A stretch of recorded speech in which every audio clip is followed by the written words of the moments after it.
Hey guys, what is going on? So what we have here is an iPhone 5 I got for $30 running iOS 6.1.4, which is pretty rare. And as you can see here, it has a chip, the frame is slightly bent, and it is just really scratched, which tends to happen with these late iPhone 5 models. But anyways, we're going to restore this 6.1.4 iPhone 5 to good condition again. So we have a brand new housing with matching IMEI, although the IMEI wasn't printed very well. It's kind of hard to see, but it is there. And we have a screen coming, which isn't new, but it's in good condition from a locked phone. So anyways, let's get right into this video.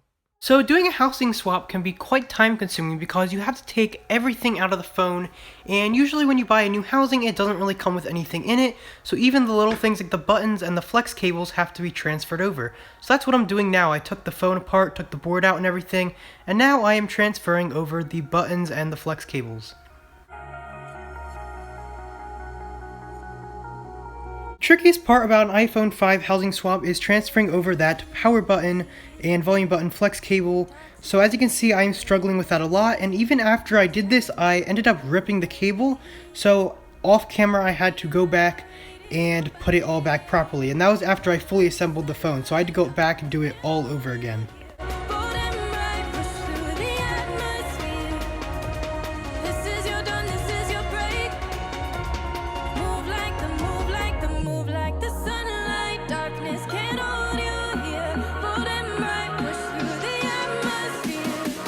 So now that all the difficult parts are out of the way, I can put back the board, battery, and the screen, and it'll be good to go.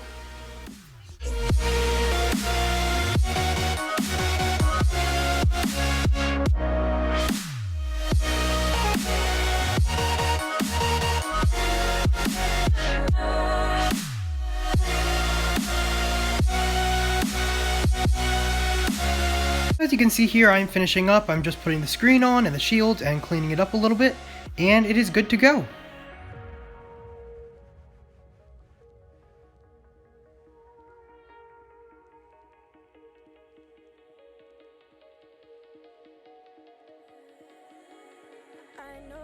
And we're done! The 6.1.4 iPhone 5 is restored to almost new condition, with no scratches on the back and just very minor scratches on the screen.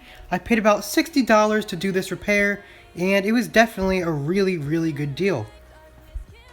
Anyways guys, thanks for watching. I hope you enjoyed this video. If you have any suggestions, leave them in the comments below. And anyways, I will see you in my next video.